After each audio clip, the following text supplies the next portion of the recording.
말씀 중에서 21절에 이는 내게 사는 것이 그리스도니 죽는 것도 유익함이니라 하는 말씀이 있습니다. 이는 내게 사는 것이 그리스도니, 사도 바울은 자신의 삶의 목적을 그리스도를 위한 삶, 내가 죽어도 그리스도를 위하여 살아도 그리스도를 위하여. 그래서 로마서 14장 8절에 보면 우리가 살아도 주를 위하여 살고 죽어도 주를 위하여 죽나니 우리가 사나 죽으나 주의 것이로라 하는 고백을 했습니다. 세상 사람들은 무엇으로 사는가? 이런 질문을 던지면은 흔히 마지못해서 삽니다, 그런 대답도 있고, 자식 때문에 삽니다, 그렇게 말하는 성도들도 있죠. 그러나 우리 그리스도인들은 이 말씀 그대로 그리스도를 위해서 사는 사람입니다. 이것을 깨닫기 전에는 이 삶의 의미를 몰라요. 제가 수지라고 하면 여러분들이 잘 아실지 모르겠습니다만, 수지는 용인에 있는 도시입니다. 분당하고 같이 붙어 있는 곳인데, 제가 13년 전에 거기서 교회를 이제 개척을 하고 시작을 했습니다. 그런데 목회 중에 우리 선배 목사님이 수지에서 한 20분 지나면 안양 가는 길에 서울 구치소가 있는데, 거기 좀 우리 교회에서 그 교정 선교를 좀 맡아달라. 그래서 우연히 그 교정 선교, 서울 구치소 선교를 하게 되었는데, 거기서 여러 사람들을 만났습니다. 여러분도 뉴스에서 보셨겠지만은 이명박 대통령의 형부터 시작해서 그 다음에 참 사형수, 그 살인범까지 이르는 2,800명의 수감자들이 있는, 대한민국에서 가장 많은 수감자가 있는 곳이 서울구치소인데, 최근에 만난 한 아가씨 20대 청년이 있었습니다.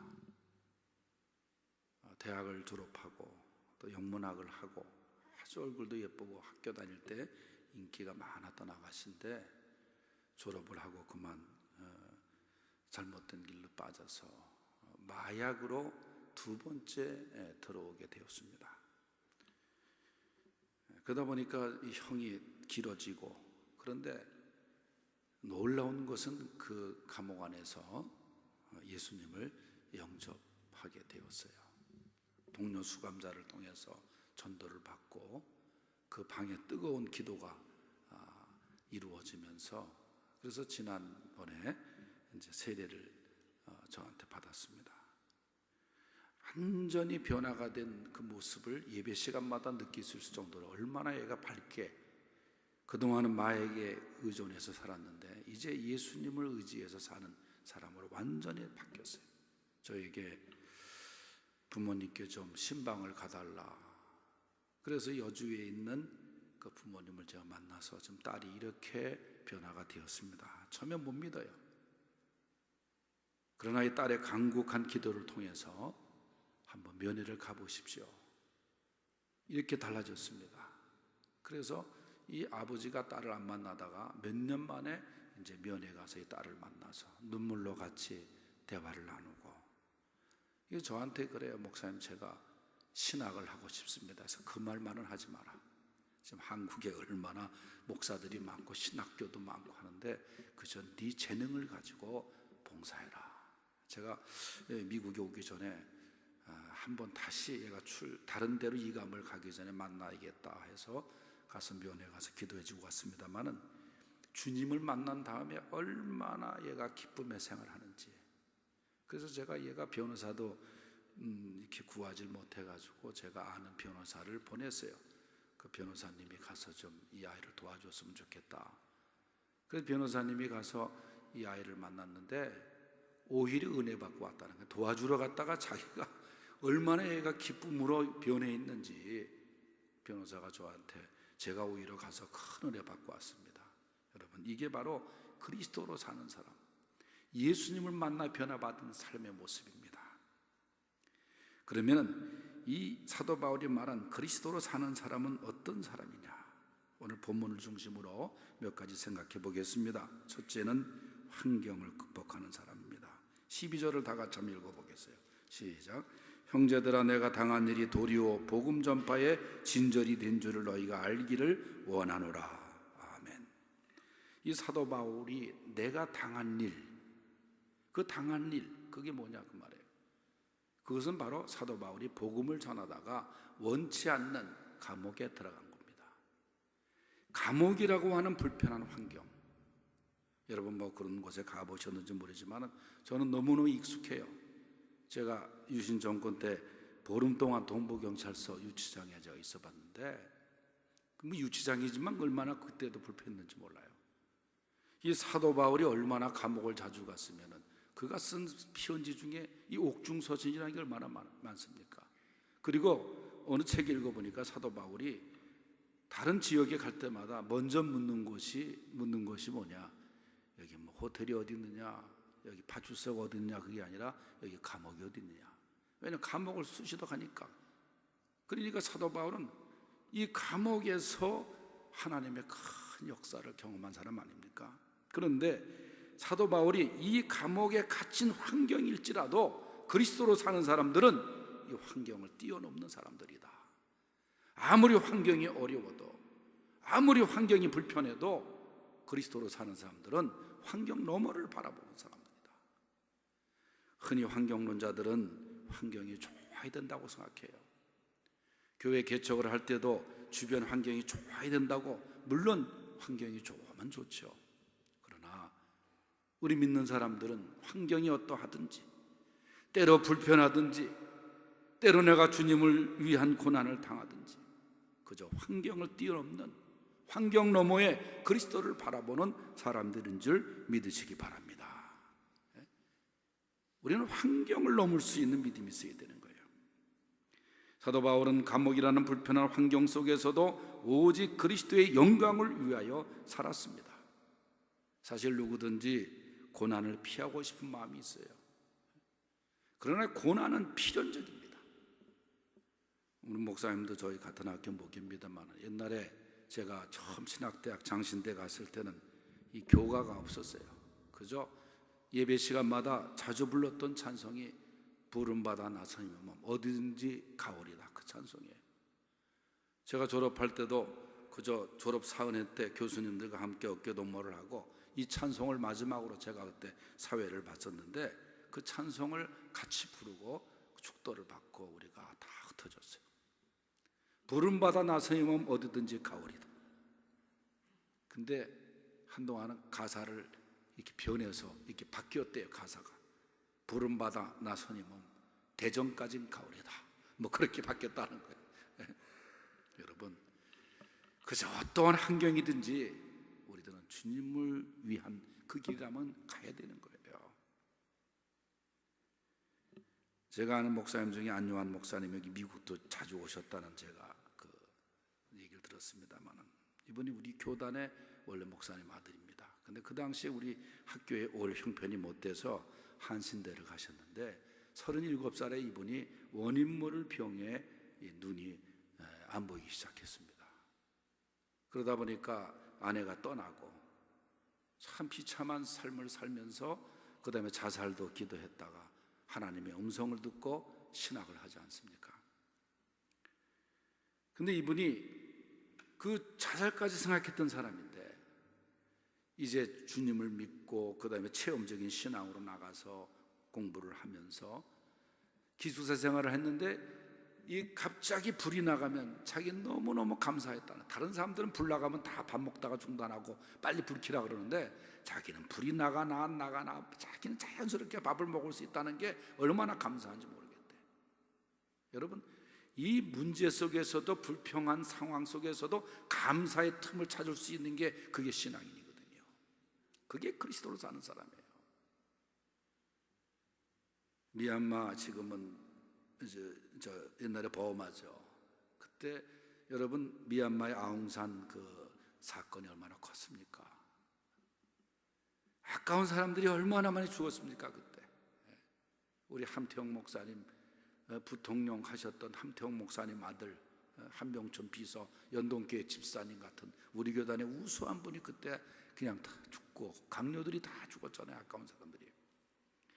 그런데 그때 장례식을 국립묘지로 쭉 운구가 가고, 그 다음에 이제 그 취재했던 기자들이 따라가면서 했는데, 그때 국립묘지에서 자기 아버지를 잃은 이거 장관인데 아버지를 잃은 그 어린 이 고등학교 1학년의 아들이 아버지 영정사진을 잡고 울고 있었어요. 기자가 지금 마음이 어떠냐, 기자들이 저 어떤 데 잔인한 질문을 하는데, 그때 이 아들의 이야기가 신문 한 구통에 실린 걸 제가 지금도 기억하는 것이 뭐냐면은, 너무나 저는 가슴 아픕니다. 그러나 지난 17년 동안 좋은 아버지를 주신 하나님께 감사합니다. 여러분, 이게 그리스도로 사는 삶입니다. 그러므로 우리 그리스도로 사는 사람들, 환경이 어떠하든지 그저 주님의 영광을 위해서, 그리스도를 위해서 살아가는 성도들이 되시기를 바랍니다. 두 번째로, 그리스도로 사는 사람은 화목 존재로 살아야 됩니다. 15절을 읽어보겠습니다. 시작. 어떤 이들은 투기와 분쟁으로, 어떤 이들은 착한 뜻으로 그리스도를 전파하나니. 당시 빌립보 교회가 싸움이 좀 있었어요. 그런데 공통적인, 오늘날도 그런 것들이 재현이 되는데, 여전대 회원들끼리 싸운 거예요. 남성계 회원들은 잘 싸우는, 뭐 싸우긴 싸워도 여전도 회원들끼리 싸우는 경우가 많아요. 또 싸울 것 같지 않은데도 그걸 가지고 싸우더라고. 제가 옛날에 있었던 교회는 바자의 장소, 서로 좋은 장소 차지하려고 1여전대, 2여전대가 싸우는데 살벌하게 싸우더라고요. 목적이 하나인데, 북한 동포 돕기 위한 바자회인데 그 좋은 자리 차지해서 수익금을 덜 내고 좀 더 내면 어때요? 참 재미있어요. 그런데 빌립보 교회가 싸웠어요. 싸움의 주인공이, 이 여기 보면 4장에 넘어가면은 2절에 유오디아 순두개라는 여자입니다.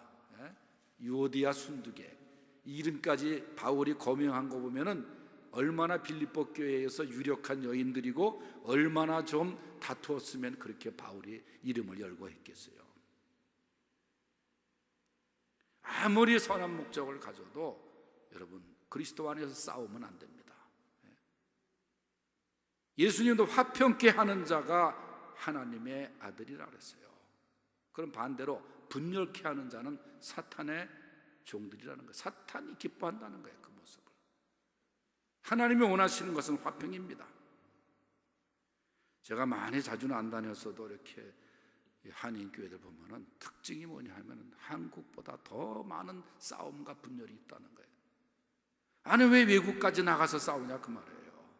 힘을 합쳐서 해도 부족한데. 그렇기 때문에 여러분, 그리스도로 사는 사람들은 화목하게 살아야 됩니다. 화목 존재로 살아가야 되는 거예요. 왜 한기총이 있고 한교연이 있고 그래요?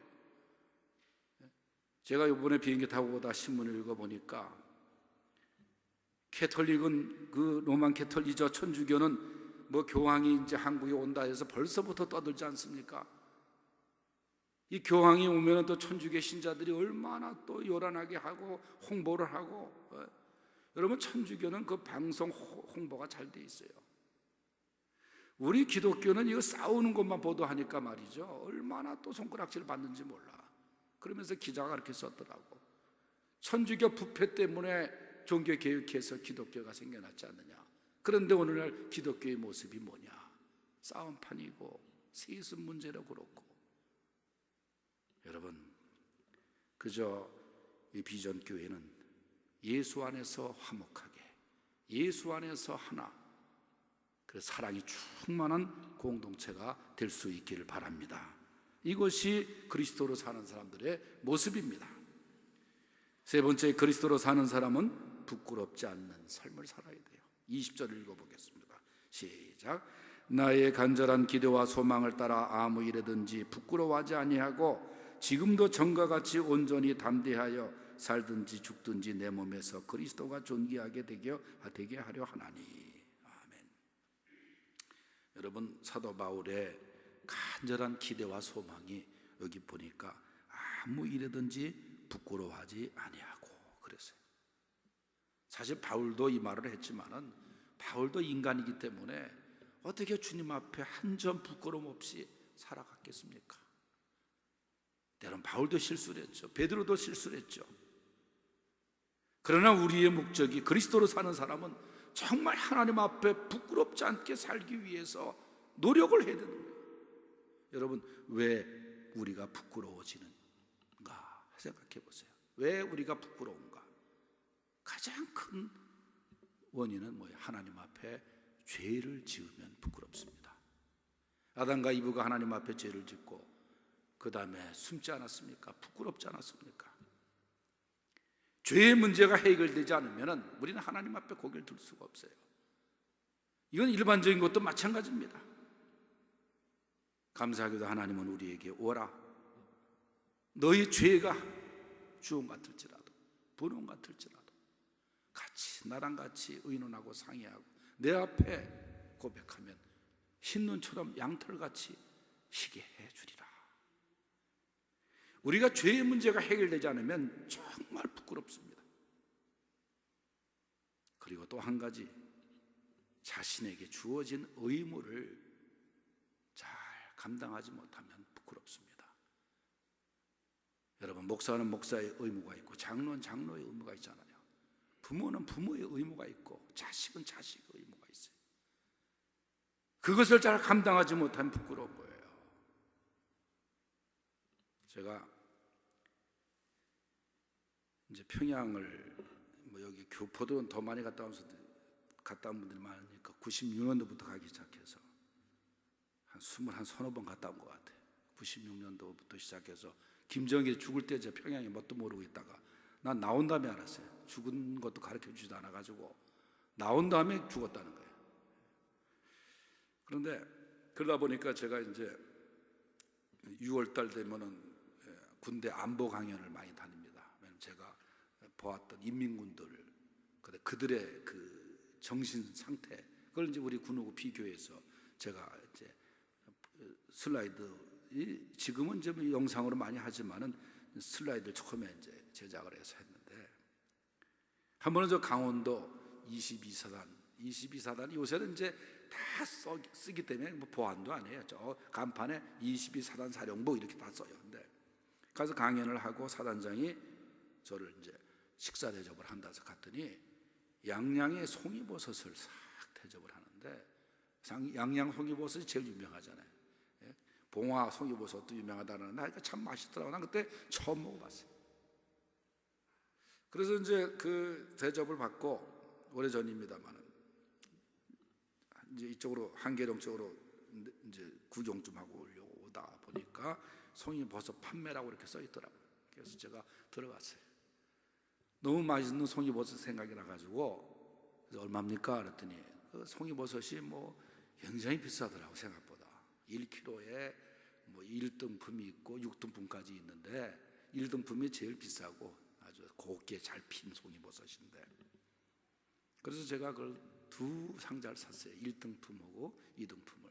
그래서 그 박스 위에다가 1자, 2자로 이렇게 저만 볼 수 있게 표시를 했어요. 그리고 차에다 싣고 쭉 이제 한계령을 넘어서 그다음 양평을 지나서 워커힐 앞으로 해서 천호대교를 건너서, 저희 부모님이 이제 천호동에 사셨으니까 부모님 댁을 갔어요. 아버님한테 드리려고. 근데 제가 고민을 천호대교 건너오면서부터 고민하기 시작한 거예요. 아버지를 1등품을 드려야 되나, 2등품을 드려야 되나. 그 고민에 제가, 그래서 그걸 고민하면서 간 거예요, 집에. 그래서 아버지 집에, 아버지 송이버섯 사왔어요. 이 비싼 걸 왜 사왔냐 그래서, 그러면서 제가 송이버섯을 드렸어요. 자, 제가 몇 등품을 드렸을 것 같아요? 예? 대답을 해보세요. 1등품. 그러니까 참 우리 권사님인지 집사님인지 참 얼마나 이 부모님께 효도하는 마음에, 저는요, 제가 1등품 드렸으면 설교를 왜 했겠어요? 이화를 2등품을 드렸죠. 제가 1등품이 더 좋고 좀 비싸고 그러니까 더 좋은 건지 알고 그거 내가 먹으려고. 그리고요, 송이버섯을 다 드시지 못하고 돌아가셨다고. 현대 아산병원의 영안실에서 내가 아버지 영정 앞에 딱 앉아 있으니까 제일 먼저 생각나는 게 그거야. 송이버섯 1등품 못 드린 거. 우리 아버지는 그냥 큰 송이버섯이 좋아가지고 얼마나, 그리고 내가 그 아버지 그 영정 앞에 사진 보면서 얼마나 울었는지 몰라. 그거 송이버섯 것만 안 해. 내가 아버지한테 못한 것들이 생각나요. 다 그렇잖아요. 자식은 부모님 돌아가시면 못한 것만 생각나잖아. 너무 부끄러워가지고. 그러면서 교인들한테 어버이 주일날 무슨 부모에게 효도하라. 제가 학교에 오래 있었는데 아이들에게 내가 그 중학교 내가 정신여중 도덕선생으로 출발했거든요.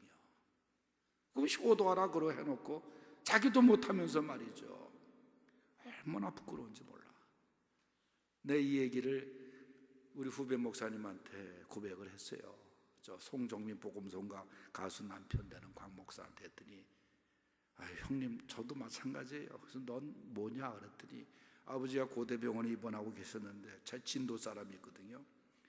회가 먹고 싶다고 아버지 그래서 회 뜨러 노량진 수산시장을 갔는데 그 수족관에 둥둥 떠서 죽어있는 고기가 있고 살아있는 고기가 있는데 죽어있는 고기는 좀 싸더래. 그게 그거라 그러더래 주일이. 그래서 화로회를 안 떠드리고 떠있는 고기를 회를 떠다 드렸다는 거야. 아버지가 돌아가셨어 거기도. 아유 내가 살아있는 회를 좀 떠다 드릴 걸 고기 왜 그걸 떠다 드려. 자기도 회개했다는 거예요. 우리 둘이 같이 기도원에 올라가자. 네 그랬습니다만은 여러분 그저 자식으로서 부끄럽지 않는 자식이 되어야 되고 후회 없는, 지나고 나서 후회하는 효도 한번 하겠어요. 먼저는 하나님 앞에 부끄럽지 않는, 자식 앞에 부끄럽지 않는, 하나님 앞에 부끄럽지 않는 그리스도인들이 될 수 있기를 바랍니다. 한 말씀 더 드립니다. 그리스도로 사는 사람은 유익한 삶을 사는 사람입니다. 21절 시작. 이는 내게 사는 것이 그리스도니 죽는 것도 유익함이니라. 또 24절을 읽어보겠어요. 시작. 내가 육신으로 있는 것이 너희를 위하여 더 유익하리라. 아멘. 이 사도 바울이 이 빌립보서를 쓸 때는 잘 아시는 대로 로마의 감옥에서 죽음을 앞에 놔두고 쓴 편지입니다. 내가 어린 신앙을 이제 갓 태어난 아기와 같은 그런 이제 성장기에 있는 빌립보 교인들을 생각해 보면은 내가 죽는 것이 참 가슴 아프다.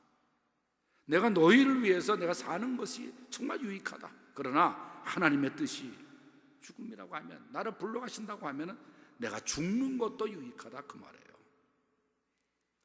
그리스도로 사는 사람은 살아있다고 하면은 유익한 삶을 사는 거예요. 또 죽는다고 할 때, 하나님 앞에 간다고 할 때 정말 유익한 죽음을 죽을 수 있어야 된다 그 말이에요. 여러분 한번 생각을 해보세요. 내가 이 교회에 얼마나 유익을 주고 있는 존재인가, 내가 공동체에 얼마나 유익을 주고 있는가 한번 생각을 해보세요. 숭실대학교의 안병욱 교수가 얼마 전에 세상을 떠났습니다만 이분의 수필에서 자주 등장하는 이야기가 그 말씀이었어요. 이 세상에 있는 사람들 중에는 있어서는 안 될 사람이 있고, 사마리아인의 비유에서 강도와 같은 사람, 있으나마나한 사람이 있고 레위인과 제사장 같은 사람, 그러나 없어서는 안 될 사마리아 사람 같은 사람이 있어야 된다. 교회도 마찬가지입니다. 있으나마나한 교인이 있고 정말 없었으면 좋으련만 하는 그런 교인들이 있어요. 물론 다 끌어안아야 되지만, 그러나 주님이 원하시는 것은 그리스도로 사는 사람은 없어서는 안 될 그런 유익한 사람입니다. 꼭 필요한 사람입니다. 죽어도 유익한 죽음으로 하나님 앞에 가야 됩니다. 저희 교회는 이 장군들이 몇 사람 있어요. 그래서 진급할 때마다 성판을 만들어서 빨간 판에다가 이제 별 붙인 게 제 서재에 좀 여러 개가 있어서 사람들은 저한테 장군 출신인 줄 알았어요. 교인들이 처음 봤습니다. 나도 장은 장인인데 나 병장 출신이라고 이제 그렇게 얘기를 하는데, 그러다 보니까 이제 군대에 대한 이 관심과 또 사실 제 바로 위의 형이 군에서, 제가 육군에 입대했을 때에 해군에서 죽었습니다. 그 죽은 부대가 해군 UDT에서 이제 UDU라고 하는 첩보부대에서 죽었는데, 그 사람들의 공로를 인정해 준 것이, 저는 다른 건 뭐 별로 이렇게 좋아하지는 않지만 노무현 대통령 시절에 특수임무 수행자 보상심의위원회가 생겨가지고 이제 다시 옛날에 그 죽은 사람에 대한 보상을 해준 일이 있었는데, 하여튼 우리 형이 죽음으로써 뒷날 이제 그 우리 어머니께 그 보상금이 나왔습니다만은, 그래서 군에 대한 애정과 그 좀 남다른 그게 좀 있어요. 그래서 군선교에 대한 관심도 좀 많고, 그래서 이제 군대 강연을 많이 가기도 하고. 그런데 강원도 가면 이제 홍천에 11사단 사령부가 있습니다. 근데 그 앞에 가면은 북방면 내방리라고 하는 곳이 있는데, 지금은 잘 그게 꾸며져 있었어요. 근데 제가 처음에 그곳을 물어서 찾아갔을 때는 허름한 언덕에 이렇게 판잣집 같은 집 한 채가 있었는데, 그곳이 뭐냐 하면은 강제구 소령의 유물전시관입니다. 아마 강제구 소령 하면 여기 앉아 계신 대부분의 분들이 아실 텐데, 월남전이 한창일 때 맹호부대 중대장으로서 파병 훈련을 받고 있었을 때에 부하가 수류탄을 투척 훈련하는데 수류탄을 놓치는 바람에 부하들이 다 거기 이제 그게 터지면 다 죽으니까 몸을 날려서 끌어안고 죽지 않았습니까? 강제구 소령이. 그 자리에 유물 전시관이 세워져 있었는데, 거길 이제 찾아가 봤어요. 갔더니 그 당시에 입었던 군복, 그 다음에 군화 한 짝은 육군사관학교 방북안에 가 있고, 뭐 그냥 수류탄을 껴안고 죽었으니까 얼마나 시신은 그랬겠습니까만, 막 옷이 너덜너덜한 거. 그러면서 유물들이 쭉 전시되어 있는데, 뭐 탁상시기에 자기가 앉던 옛날 중대장이 나무 의자들하고 보니까 의자들이 있는데, 그 어머니 권사님이 아들 사랑하는 제구야 하고 보낸 편지가 있더라고요. 옛날 맞춤법, 옛날 글씨체로 쓴 편지 내용을 보니까, 제구야, 주님 안에서 남을 위해서 살아가라. 그런 그 편지가, 그 신앙적인 편지가 쭉 기록되어 있는 편지가 거기 있어요. 그 강제구 소령이 물론 군에서 사관학교에서 강조한 화랑정신, 희생정신이 있었지만은, 육군사관학교 박물관에 가면 그가 읽던 성경책이 사람이 친구를 위해 죽는 그 사랑이 더 큰 사랑이 없느니라, 그 사랑보다. 그 부분에 줄이 쳐 있는 성경이 있습니다. 강제구 소령이 죽음으로 해서 부하들이 다 거기서, 물론 부상도 입은 부하들도 있지만 그 고귀한 생명들을 살렸잖아요. 그 동기생들이 16기생들이 뭐 장관도 하고 사회적으로 출세도 그랬지만, 그 28살 나이에 갔지만은 정말 하늘의 미랄처럼 많은 사람을 살리고 유익한 죽음으로 갔지 않았습니까? 여러분, 우리가 그러한 죽음을 당하지 않는다 할지라도 내가 살아서 정말 유익한, 정말 그리스도의 향기로 말씀하신 그리스도의 편지로 소금과 같은 빛 같은 존재로 살아가야 되는 것이 주님이 원하시는 겁니다. 그래서 오늘 그리스도로 사는 사람, 유익한 삶을 살아가는 사람, 정말 이 비전교회의 유익한 존재로, 이 교민사회의 유익한 존재로 살아갈 수 있는 그런 귀한 그리스도인들이 될 수 있기를 주의 이름으로 축원합니다. 기도하겠습니다. 하나님 아버지, 감사합니다.